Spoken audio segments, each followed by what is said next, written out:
This is my 2013 XKR. Recently it sprung an oil leak, water leak from the front, and I thought it was just the water pump. Yes, it was the water pump, those questionable gaskets that Jaguar decided to put on. They were the culprit. However, I disturbed the Y pipe that goes up through the valley and then into the top pipe. I disturbed that, and unbeknownst to me at the time, they're notorious for cracking and breaking, and I disturbed it and reassembled the whole thing and discovered that was one of my issues as well.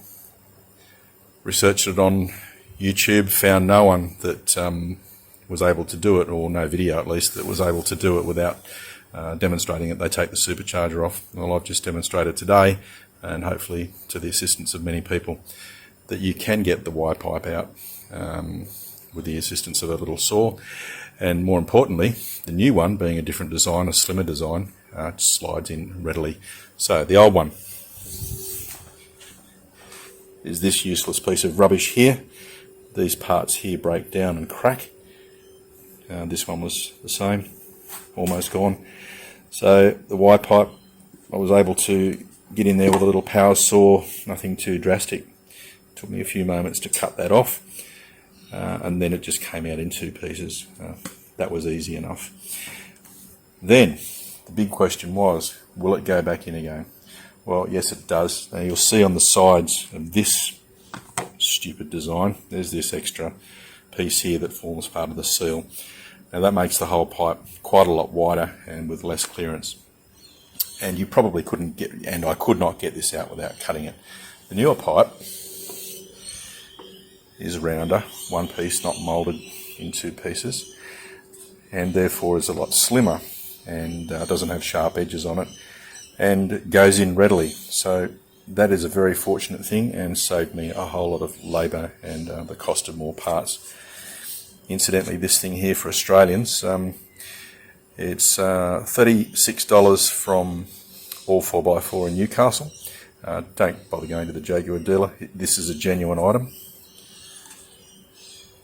as you might see on there, the Land Rover Jaguar logos.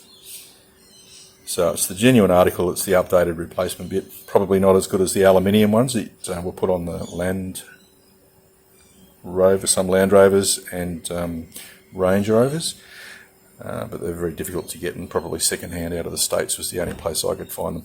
Didn't have the luxury of time to get one of those.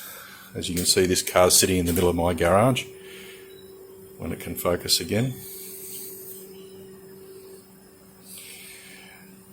And now that I've got everything I need, let's start putting it back together.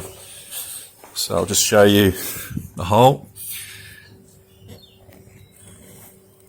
Down in there you can see that that's the aperture. It's all been cleaned up now.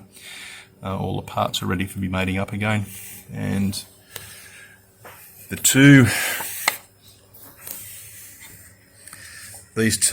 Torx screws here, it actually sits in like that. So to access those Torx screws, goes down through this area here, and on the other side, in between the fuel rail, the stainless fuel rail, I just moved that little bracket aside and went down through there. Now that was quite easy to do. It wasn't a difficult thing. Putting them back in is probably going to be a little bit fiddlier. However, a whole lot better than removing that great lump of metal there, as I've seen so many people do in YouTube videos. If only they'd known. So yeah, that's going to be hopefully of help to some other people. So I'll try and get this in here now. I'll just stop the video, grease it up.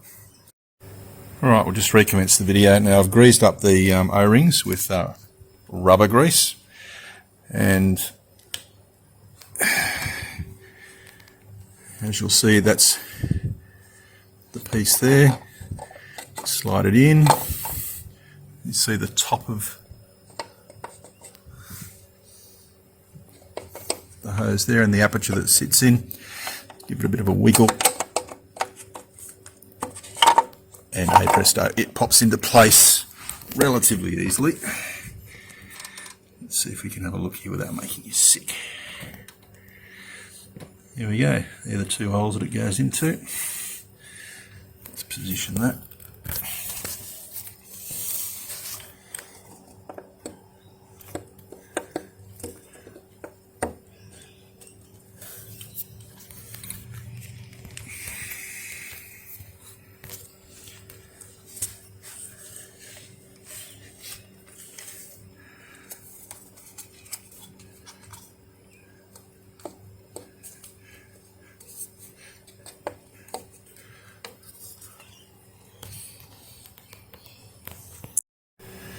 Okay, we've started the video again. That was a two-handed operation, so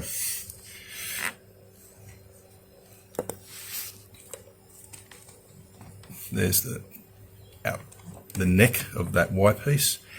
So by pushing down on that there with one hand and guiding the two lower apertures with their O-rings into their seats, just wiggled in there. It just pops in without any interference or over the need for a lot of stress or pressure. So the trick now is to get the screws back in.